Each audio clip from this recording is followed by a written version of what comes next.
అశ్వ సంవత్సరంలో కైలాస యాత్ర Shri Gayatri tours and travels 8977349696. నమస్తే, వెల్కమ్ టు యూటీవీ. నేను సిరాజ్. మొత్తం మీద తెలంగాణలో మున్సిపల్ ఎన్నికల నగర మోగినటువంటి పరంపర, దాని తర్వాత వివిధ రాజకీయ పార్టీలు చేపట్టినటువంటి ప్రచార అస్త్రాలు, తాజాగా వస్తున్నటువంటి ఫలితాలు మొత్తం చూసుకున్నప్పుడు అధికార కాంగ్రెస్ పార్టీ ముందంజలో అత్యధిక స్థానాల్లో కొనసాగుతుంది. నెక్స్ట్ ప్రతిపక్ష బీఆర్ఎస్ పార్టీ రెండో స్థానంలో, ఇక బీజేపీ కేవలం నామమాత్రంగా మూడో స్థానంలో ఉన్నటువంటి పరిస్థితులు. స్వతంత్రులు కీలక పాత్ర పోషించినటువంటి మున్సిపాలిటీలు ఎన్నో కనబడుతున్నాయి. కానీ ఇలా ఉన్నటువంటి నేపథ్యంలో తెలంగాణ మున్సిపల్ ఎన్నికల్లో హంగామా సృష్టించిందంటే మీరు నమ్ముతారా? నిజంగా ఇది నమ్మాల్సినటువంటి పరిస్థితి తెలంగాణ మున్సిపల్ ఎన్నికల్లో ముఖ్య చిత్రంలో కనిపిస్తున్నటువంటి పరిస్థితి. రాష్ట్రంలో వెలువడ్డటువంటి ఫలితాల్లో విచిత్రమైనటువంటి పరిస్థితి అయితే కనబడుతుంది. 34 మున్సిపాలిటీల్లో ఏ పార్టీకి కూడా దక్కదు అధికారం. ఎందుకంటే ఇక్కడే హంగు ప్రభావం ఎక్కువగా కనబడుతుంది. మరి ముఖ్యంగా కాంగ్రెస్, బీఆర్ఎస్, బీజేపీలకి మాత్రం ఒక స్పష్టమైనటువంటి మెజార్టీ రాని మున్సిపాలిటీల సంఖ్య 34గా తేటతెల్లమైంది. అంటే ఒక రకంగా చెప్పుకోవాలంటే రెండు పార్టీలు తప్పకుండా కలవాల్సినటువంటి పరిస్థితి ఈ మున్సిపాలిటీలో కనబడుతున్నటువంటి వైరం. అయితే స్థానిక పరిస్థితుల ఆధారంగా సమీకరణాలు కూడా మారుతున్నటువంటి పరిస్థితి. బేరసారాలకు దిగుతున్నటువంటి ప్రధానమైనటువంటి రాజకీయ పార్టీలు కూడా ఇప్పుడు తెర మీదకి వస్తున్నటువంటి పరిస్థితులు కనబడుతున్నాయి. ఓవరాల్గా హంగు ప్రభావం ఈ విధంగా ఉంటే మాత్రం ఏ రెండు రాజకీయ పార్టీలు కలిస్తేనే అక్కడ అధికారాన్ని కైవసం చేసుకునేటువంటి పరిస్థితులు. తాజాగా మున్సిపల్ ఎన్నికలకి సంబంధించి 116 మున్సిపల్, అదేవిధంగా 7 మున్సిపల్ కార్పొరేషన్లకి సంబంధించిన ఫలితాలపై మనతో పాటు విశ్లేషణ చేయడానికి ప్రముఖ రాజకీయ విశ్లేషకులు బండారు రామ్మోహన్ రావు గారు నాతో పాటు జాయిన్ అయ్యారు. రామ్మోహన్ రావు గారు నమస్తే అండి. రామ్మోహన్ రావు గారు, ఒక్కసారి మనం చూసిన తెలంగాణ రాజకీయ ముఖ్య చిత్రంలో వివిధ రాజకీయ పార్టీలు మున్సిపల్ ఎన్నికల్లో ఏదైతే పోషించినటువంటి పాత్ర పైన భిన్నమైనటువంటి వాదనలు వినిపిస్తున్నాయి. అసలు మొదటగా ఈ హంగు సంబంధించినటువంటి 34 మున్సిపాలిటీని ఒకసారి మనం డిస్కషన్ చేద్దాం. కానీ ఏ రెండు రాజకీయ పార్టీలు కూడా ఇక్కడ తప్పకుండా కలవాల్సినటువంటి పరిస్థితి కనబడుతుంది. ఎలా చూడాలంటారు? రామ్మోహన్ రావు గారు చెప్పండి. మీరు అన్నట్టు హంగు ఏర్పడడానికి ప్రధానమైన కారణం నా ఉద్దేశం ఏంటంటే ప్రత్యక్ష ఎన్నికలు లేకపోవడం అంటున్నారు. యాక్చువల్గా గతంలో ఎన్టీ రామారావు గారి పీరియడ్లో, అంతకుముందు మన అంజయ్య గారు కూడా ఉన్నప్పుడు సమితిలకు డైరెక్ట్ ఎలక్షన్స్ పెట్టినట్టే ఎన్టీ రామారావు గారు మండల వ్యవస్థ ఏర్పడిన తర్వాత మండలాలకు, జిల్లా పరిషత్కు, పంచాయతీలకు ఎట్లాగూ అన్ని స్థాయిల్లో స్థానిక ప్రభుత్వాల, మున్సిపాలిటీలకు, కార్పొరేషన్లకు డైరెక్ట్ ఎలక్షన్స్ పెట్టారు. చూసాం 2002లో మనకు హైదరాబాద్ మున్సిపల్ కార్పొరేషన్ ఎంసీహెచ్ ఉండేది, జిహెచ్ఎంసీ కాలేనప్పటికీ దానిలో డైరెక్ట్ ఎలక్షన్స్ పెట్టారు. అప్పుడు తీగల కృష్ణారెడ్డి గారును మనకు దానం నాగేంద్ర గారు పోటీ చేశారు. గతంలో చూసినాం. అందుకని ఏమంటే ఆనాడు ప్రత్యక్ష ఎన్నికలు ఉన్నప్పుడు ఈ హంగు ఉండదు. ఎందుకంటే ఎవరు కార్పొరేటర్లు గెలిచినా, ఎవరు మన వీళ్ళు కౌన్సిలర్లు గెలిచినా దానికి పరగబడేది ఏం లేదు.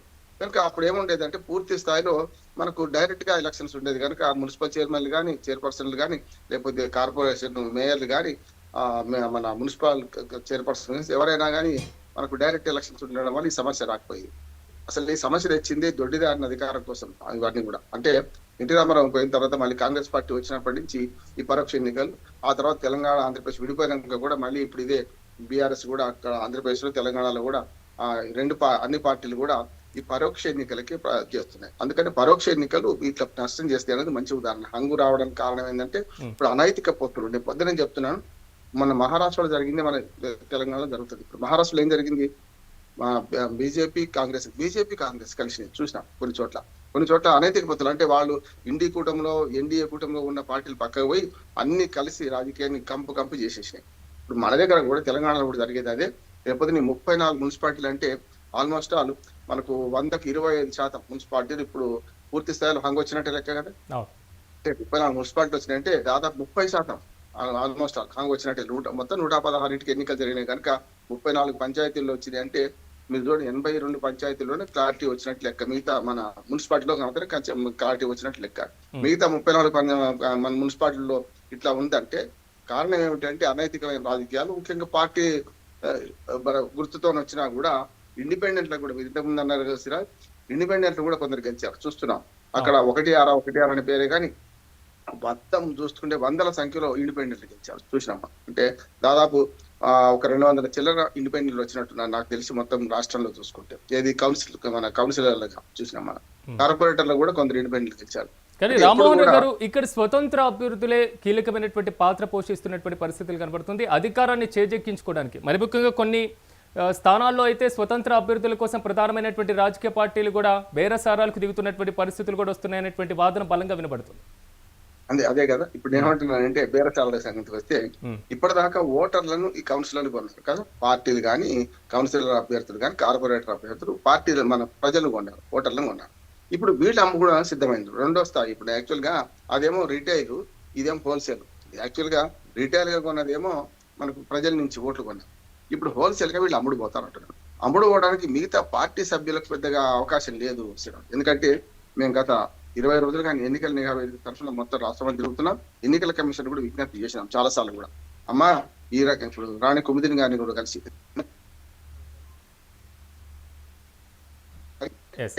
ఎప్పుడైతే డైరెక్ట్ ఎలక్షన్స్ లేవో ఇండైరెక్ట్ ఎలక్షన్స్ అయినప్పుడు బేరసార్లకు తావస్తుంది కనుక విప్పును ధిక్కరిస్తే పదవి పోవాలి. ఇప్పుడు పార్టీ ఫిరాయింపుల చట్టం ఎంత బాగున్నా కూడా ఏమైంది చూస్తున్నాం కదా, ఎమ్మెల్యేల పదవులు పోతలేవు. రెండేళ్ళు అయిపోయినా కూడా కోర్టుల చుట్టూ తిరుగుతున్నాయి. అట్లా కాకుండా ఉండాలంటే మంచి ఏర్పాటు చేశారు. ఒకవేళ ఇప్పుడు మున్సిపల్ కౌన్సిలర్లు కానీ కార్పొరేటర్లు కానీ పార్టీ విప్పు ధిక్కరించి ఇంకో పార్టీకి వేస్తే వెంటనే కంప్లైంట్ చేసే అవకాశం ఉంది. వితిన్ 7 days లోపల కలెక్టర్లు చర్య తీసుకోవాలి. 7 days తర్వాత 2 days దాటకుండా తీర్పు చెప్పాల్సిందే. అంటే మొదలు 2 రోజుల లోపల ఫిర్యాదు చేయాలి. ఒకవేళ 7 రోజుల లోపల వాళ్ళ సమాధానం ఇచ్చినా ఇవ్వకపోయినా నిర్ణయం చేయాల్సింది కలెక్టర్ గారు కనుక ఇమ్మీడియట్ వితిన్ 2 days అంటే 7 days దాటిన 2వ రోజు అంటే ఆల్మోస్ట్ 9 నుంచి 10 రోజుల లోపల పూర్తి స్థాయిలో దీన్ని ఎంక్వైరీ చేసి క్లియర్ చేయాల్సిన అవసరం ఉంది. రామ్మోహన్ గారు మీరు అన్నట్లుగా కొంతవరకు సంస్కరణలు కూడా అవసరం. సంస్కరణ అనడం కన్నా ఇలాంటి కఠిన నిబంధనలు కూడా అవసరమైనటువంటి పరిస్థితులు ఇలాంటివి ఉన్నాయి. కానీ ఒక్కసారి మనం వివిధ రాజకీయ పార్టీలకు సంబంధించినటువంటి మైనస్లు ప్లస్లు కూడా డిస్కషన్ చేయాల్సినటువంటి పరిస్థితి కనబడుతుంది. కానీ అధికారంలో ఉన్నటువంటి కాంగ్రెస్ పార్టీ ఇప్పుడు అత్యధిక స్థానాల్లో కొనసాగుతున్నాం. కానీ 90 స్థానాలకు మించి కైవసం చేసుకోవాల్సినటువంటి అధికార పార్టీ యొక్క స్థానాలను భారీగా మేము తగ్గించామనేది బీఆర్ఎస్ పార్టీ యొక్క బలమైనటువంటి వాదన. సో దీన్ని ఎలా చూడాలంటారు? ఎట్లా ఉందండి, అందుకని చెప్తున్నాను. అకాడమిక్ గానేమో అది చెప్తున్నాను ఏంటంటే విప్పు జారీ చేస్తే గండం గనక పార్టీ ఫిరాయింపులు దానికి వస్తారు కనుక వాళ్ళు చేయలేరు. కానీ ఇండిపెండెంట్ విలువ పెరుగుతుంది. మీరు అన్నది ఇక పార్టీలు మీరు అన్న ప్రశ్నకు వస్తాను. పార్టీలకు వస్తే పార్టీలు పరస్పరం కింద పడ్డ భయించోతే మీద పడ్డ భయించోతే అని మాట్లాడుకుంటున్నారు. కానీ గతంలో మేము 90% గెలిచినామని బీఆర్ఎస్ అంటుంది కదా, ఇటువంటి పనులు చేసే గెలిచినట్ట. ఇవాళ కాంగ్రెస్ గెలుపునేమో బీఆర్ఎస్ ఏమంటుంది, ఎద్దేవా చేస్తుంది కదా, మీకు అధికారం ఉంది, అధికార బలంతో మతంతో విరవి గారు మా ఇష్టం డబ్బులు పంచారంటుంది కదా. మేము 90% గెలుచుకున్నాం, ఇప్పుడు మీరు 70-80% గెలుచుకున్నారంటే ఏమన్నట్టు అంటే అధికార పార్టీకి ఎప్పటికీ దారాదత్తం చేయాలన్నట్ట. మీరు ప్రధాన ప్రతిపక్షంగా 25% గెలుచుకున్నా 30% గెలుచుకున్నా మా గొప్ప అని చెప్పండి. కానీ వాళ్ళు మేము 70% గెలుచుకుంటే మీ గొప్ప కాదు, మేమే గెలిచినాం అంటే ఏమన్నట్టు. ఏమంటే ఇప్పటికైనా సరే మీరు ప్రతిపక్ష స్థానంగా కొంతవరకు మెరుగైందో అని అంటున్నాను. దాన్ని మెరుగుపరుచుకొని 2028 ఎన్నికలో అసెంబ్లీ ఎన్నికలు వస్తామంటే వేరు. కానీ సిరాజ్ ఎప్పుడు కూడా ఏ ఎన్నిక ఆ ఎన్నిక ప్రత్యేకమే, ఒక ఎన్నిక ఇంకో రకంగా ఉండే ఉండదు అంటున్నాను ఎప్పుడు కూడా. ఇప్పుడు పంచాయతీ ఎన్నికల్లో 60-30-10 అట్లా వచ్చారు చూసాం కదా. మొత్తం 10% ఇచ్చి పెడితే అధికార పార్టీకి 60% వరకు వచ్చింది. దాదాపు 27-30% వరకు బీఆర్ఎస్ వచ్చింది. తర్వాత 5-6% మాత్రమే బీజేపీ వచ్చింది. ఇంకా అధ్వానంగా నేను కొంత ఊహించిన బీజేపీ పట్టణాల్లో కొంచెం బలంగా ఉంటది కదా, అంతకంటే మెరుగ్గా ఉంటదని. కానీ బాగా వీక్ పర్ఫార్మెన్స్ అయింది. దానికి కారణం కూడా చెప్తాను. పార్లమెంట్ ఎన్నికలకు పంచాయతీ ఎన్నికలకు తేడా ఉంటుంది, అదే చెప్తున్నాను. ఇవాళ మున్సిపల్ ఎన్నికలకు కూడా తేడా ఉంటుంది అంటున్నాను. ఎందుకంటే మున్సిపల్ ఎన్నికల్లో ప్రధాన ప్రతిపక్షము అధికార పక్షం మధ్య పోటీ ఉంది. ఎందుకు, మీ పార్లమెంట్ ఎన్నికలు కావు కదా, మోడీని చూసి ఓటేసేది కాదు కదా. అందుకనే ఏదైతే పార్లమెంట్ ఎన్నికలనేమో అక్కడ మోడీ లేకుంటే రాహుల్ గాంధీ లేకుంటే కాంగ్రెస్ బీజేపీ 2 జాతీయ పార్టీలు చూసి 0 ఇచ్చారు ఏది బీఆర్ఎస్ కు. కానీ అక్కడ 0 వచ్చింది కనుక మేమే గెలుస్తామని బీజేపీ వాళ్ళు విరవిగితే ఏమైంది, మీ పాత్ర గింతే, రాష్ట్రంలో మీ పని అవసరం లేదు, కేంద్రంలో చేయండి. అట్లాగే 8 మంది ఎంపీలు గెలిచి కూడా మీకు రాష్ట్ర బడ్జెట్ ఏం తీసుకొచ్చారనే విధంగా 2 పార్టీలు బీజేపీ మీద ఎక్కువెట్టి అది కూడా పనిచేసింది అంటున్నాను. ఎక్కడైనా బీజేపీ అభ్యర్థులు గెలిస్తే వ్యక్తిగతంగా గెలిచింది. నేను చెప్తున్నాను కదా, వ్యక్తిగతంగా గెలవడం, వ్యక్తిగత పలుకుబడుతులు గెలవడం జరిగింది. అందుకనే చాలా వరకు సిరాజ్ ఎట్లా ఉంటదంటే మన కింది నుంచి చూస్తే పంచాయతీలో వ్యక్తిని చూస్తారు. ఇప్పుడు పార్టీలు ఉన్నాయి కనుక మున్సిపాలిటీలో పార్టీలను చూస్తారు, వ్యక్తిని చూస్తారు. అట్లాగే ఎమ్మెల్యే ఎలక్షన్స్ వచ్చే రకాల మెల్లమెల్లగా వ్యక్తి నుంచి పార్టీకి పోతాయి షిఫ్ట్ అవుతుంది ఓటు. ఇక పార్లమెంట్ ఎన్నికల్లో పూర్తిగా పార్టీని చూస్తారు, వ్యక్తి ఎవరున్నా సరే ఏ పార్టీకి ఓటు వేయాలని చూస్తారు. అందుకని ఈ 4 రకాలు అంటే ఈ 4 అంచెలలో చూసుకుంటే పంచాయతీ నుంచి పార్లమెంట్ వరకు ప్రజల దృక్పథం వేరుగా ఉంటుంది, ప్రజల విజ్ఞత వేరుగా ఉంటుంది అంటున్నారు. ఇక్కడికి వచ్చాకల్లా మున్సిపాలిటీలు ఏం చూశారు, పార్టీని చూశారు, వ్యక్తిని చూశారు, 2 చూశారు. అందుకని ఇంత హంగు ఫలితాలు రావడానికి ప్రధాన కారణం ఏంటంటే పార్టీకి ఇష్టం ఉంది అనుకోండి, రాంగ్ ఇప్పుడు రైట్ పర్సన్ రాంగ్ పార్టీలో ఉంటే ఓటు వేయలే. ఒకవేళ రైట్ పర్సన్ రాంగ్ పార్టీలో మంచి పర్సన్ ఉంటే కూడా ఓటు వేయలే. ఇట్లా రకరకాలుగా జరిగినాయి అంటున్నాను. అందుకనే ఈ మొత్తం ఎన్నికల ఫలితాలు చూసుకుంటే కాంగ్రెస్ పార్టీకి ఫస్ట్ సెకండ్ థర్డ్ వస్తే మొదటి చెప్పింది, కానీ బీఆర్ఎస్ చేరుకోవాల్సిన స్థానాలు చేరుకోలేదు అంటున్నాను. వాళ్ళు విరుగుతున్నారు కానీ కాంగ్రెస్ పార్టీని 60% పరిమితి చేయాల్సిన ఉండే వీళ్ళందరూ 60 దాటింది కదా, 60% దాటింది కదా కాంగ్రెస్ పార్టీ. మరి ఎట్లా దాటగలిగింది? మీరు హంగు విడిచిపెడితే వచ్చిన దాంట్లో కూడా 60% దాకా కాంగ్రెస్ పార్టీ దాటింది కదా, మీరు 30 దాటలే కదా అంటే ఏమన్నట్టు? మరి మీ వైఫల్యమే అంటారు కదా.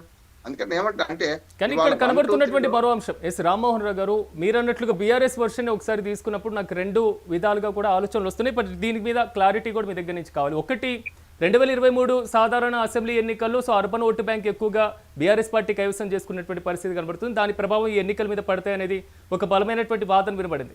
ప్రస్తుత 2 ఏళ్ల కాంగ్రెస్ పాలన హయానికి సంబంధించి కూడా ఆల్మోస్ట్ ప్రభుత్వం మీద వ్యతిరేకత ఉంది, ప్రభుత్వం పూర్తి స్థాయిలో హామీల అమల్లో విఫలమైంది, ఇలాంటి బలమైనటువంటి ఆరోపణలను ముఖ్యమంత్రి యొక్క మాటలని కూడా చాలా వరకు కూడా ప్రజలకు తీసుకొని వెళ్ళి ఇలాంటి పదాలు వాడతారా అనేటువంటి అంశం. రెండవది, కేసుల్లో మమ్మల్ని ఇరికిస్తున్నారనేటువంటి అంశం.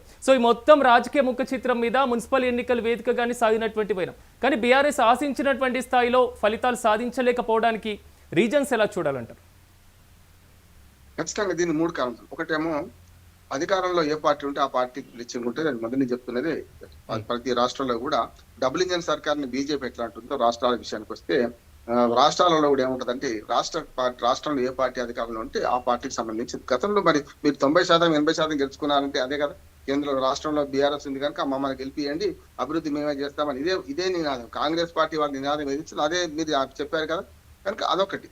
రెండవది, వ్యతిరేకత ఉన్నది కాదంటలేదు. ఈ వ్యతిరేక ఓట్లను అధిగమించేది ఏంటంటే ప్రజలు కూడా ఏమనుకుంటారంటే వచ్చే 3 ఏళ్ళు ఇంకా వీళ్ళే కాంగ్రెస్ పార్టీ ఉన్నది, అధికారంలో కాంగ్రెస్ పార్టీ ఉంటుంది, ఈ 3 ఏళ్లలో వచ్చేదేమో వస్తుందేమో, కనీసం అభివృద్ధి జరుగుతుందేమో అని.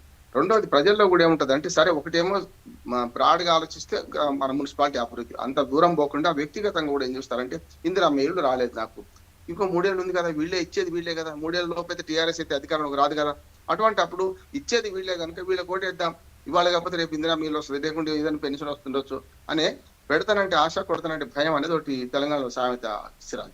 కనుక పెడతాననే ఆశతో మళ్ళీ ఇప్పుడు కూడా ఓటేశారు అంటున్నాను. నిజంగా హామీలు తప్పింది నిజమే. పూర్తిగా 2000 పెన్షన్ 4000 కాలేదు, లేకపోతే మన స్కూటీలు ఇవ్వలేదు, రైతులకు రుణ బంధు పడలేదు, రైతు బంధు పడలేదు, రైతు భరోసా పడలేదు, అట్లాగే కౌలు రైతులకు పడలేదు.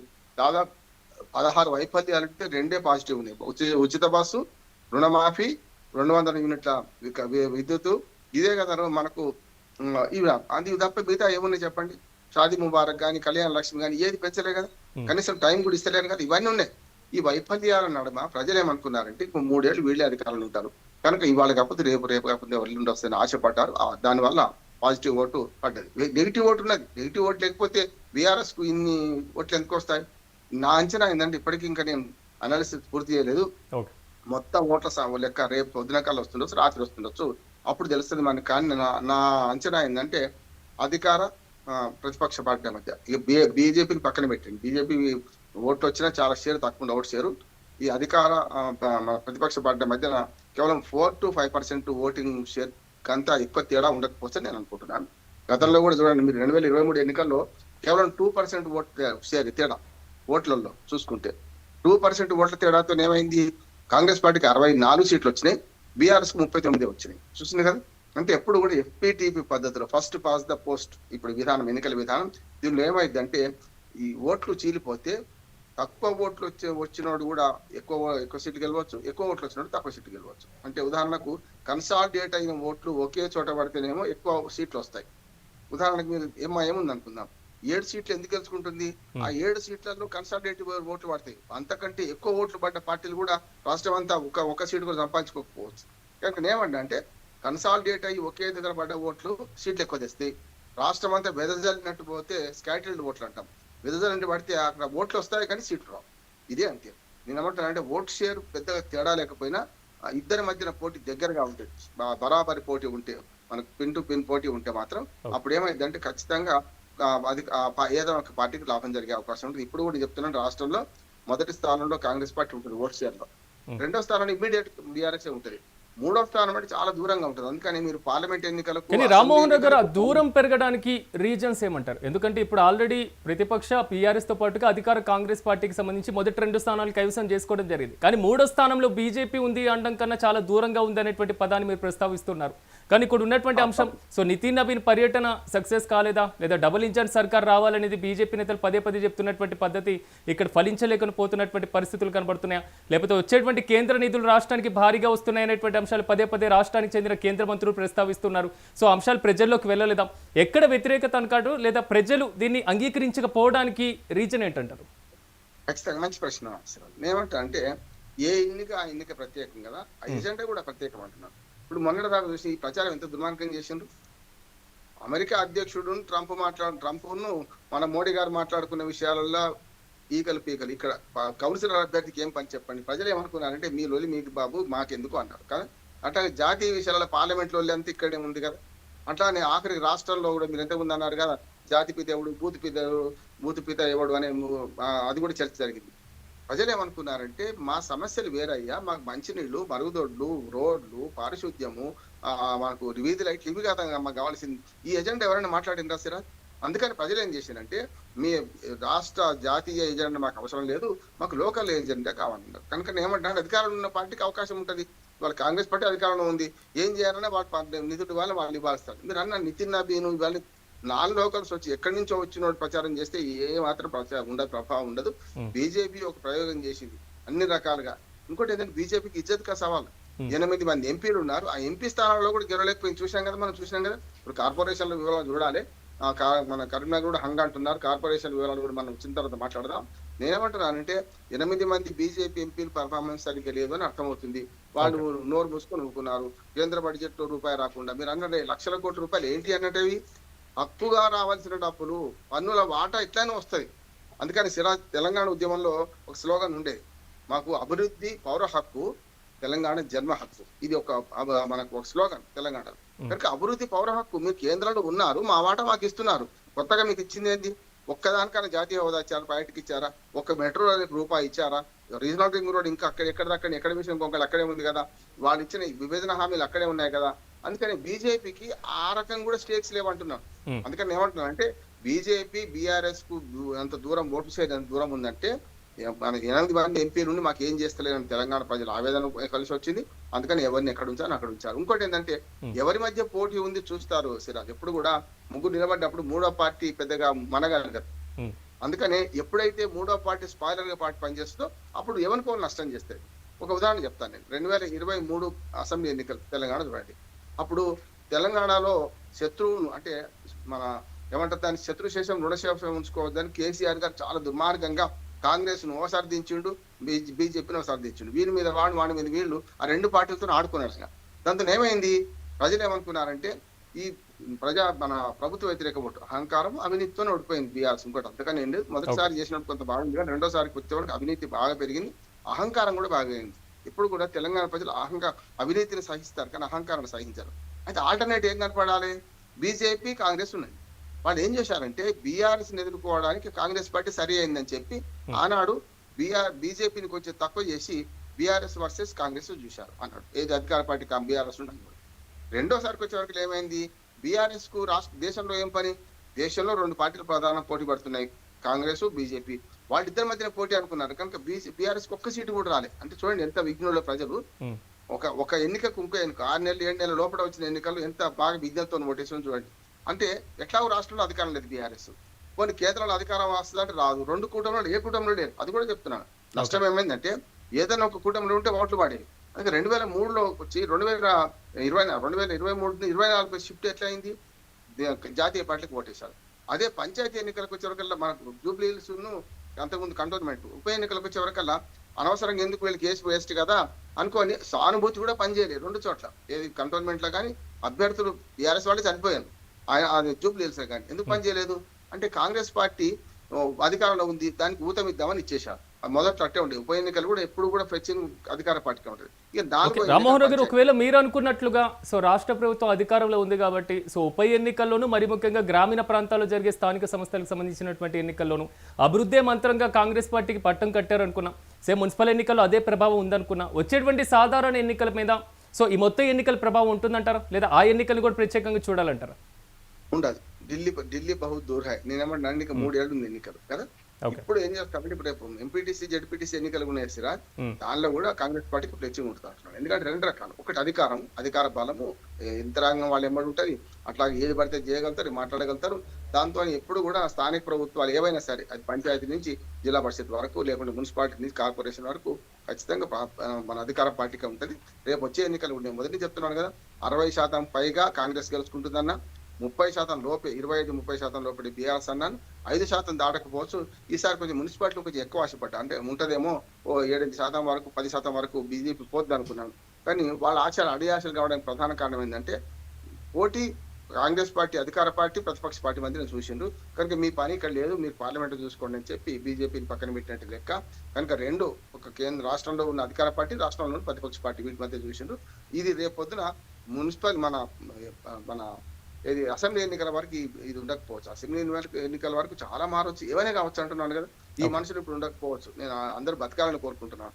ఇప్పుడు ప్రధాన నాయకులు ఎవరు ఇప్పుడు ఉంటారో లేరో మనకేం తెలుసు. అట్లాగే పార్టీ విధానాలు కూడా మారొచ్చు. ఇప్పుడు మాత్రం హంగ్ అసలు మన మున్సిపాలిటీలలో చాలా గందరగోళం జరుగుతుంది. చూడండి, ఇప్పుడు ఓటర్ల నుంచి వీలు కొన్నారు, డబ్బులతో ఓటర్లను వీలు కొన్నారు, రేపొద్దున వీళ్ళనేమో పార్టీలు కొంటాయి. కొనడంతో పాటు హంగ్ దానిలో అయితే అనైతికంగా పొత్తులుంటాయి. దాంతో పాటు పెద్ద ఎత్తున డబ్బులు ఉంటాయి. ఫస్ట్ టైం 53 లక్షల ఓటర్లు సిరాజీ. మొత్తం ఎంత పెద్ద ఓటర్లు కూడా పెద్ద సంఖ్య లేదు. 40 లక్షల ఓట్లే పోలేని కదా. అంటే చిన్న ఎన్నిక అంటున్నాను నేను. మొన్న పంచాయతీ ఎన్నికలు 1,60,00,000 మంది మన ఓటింగ్ లో పాల్గొనేవాడు. కాకపోతే 1,40,00,000 మంది ఓటేశారు. ఇక్కడ అంతా కలిసి 40 లక్షల మంది ఓటేసిండు కదా. ఇంకా జిహెచ్ఎంసీ 1,000 మంది ఓటర్లు ఉంటారు, అది కాలేదు. ఖమ్మం ఉంది, సిద్దిపేట లాంటి పెద్ద మున్సిపాలిటీస్ ఉన్నాయి. ఇవన్నిటికి ఇంకొక 3 కార్పొరేషన్లు, అట్లానే ఇంకొక 6-7 మున్సిపాలిటీలు అట్లా ఉన్నాయి బాకీ. కనుక ఈ ఎన్నికల్లో ఏమంటా అంటే, ప్రజల విజ్ఞతతోని తీర్పిచ్చారు.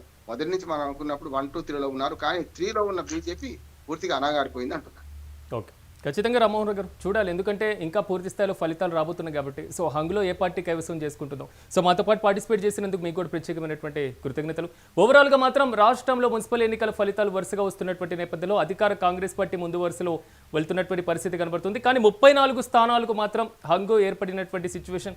ఈ నేపథ్యంలో ఈ హంగు మున్సిపాలిటీలను అధికార కాంగ్రెస్ పార్టీ కైవసం చేసుకోబోతుందా, లేదా ప్రతిపక్ష బీఆర్ఎస్ పార్టీ కైవసం చేసుకోబోతుందా? సో ఈ 2 ప్రధానమైనటువంటి పార్టీల మధ్య మున్సిపల్ ఎన్నికల్లో చాలా వరకు కూడా పోటీ బలంగా కనబడుతున్నటువంటి పరిస్థితి. కానీ బీజేపీ చాలా దూరంగా ఉన్నటువంటి సిచ్యువేషన్ కనబడుతుంది. సో మరిన్ని ఎలక్షన్ అప్డేట్స్ కోసం చూస్తూనే ఉండండి యూటీవీ.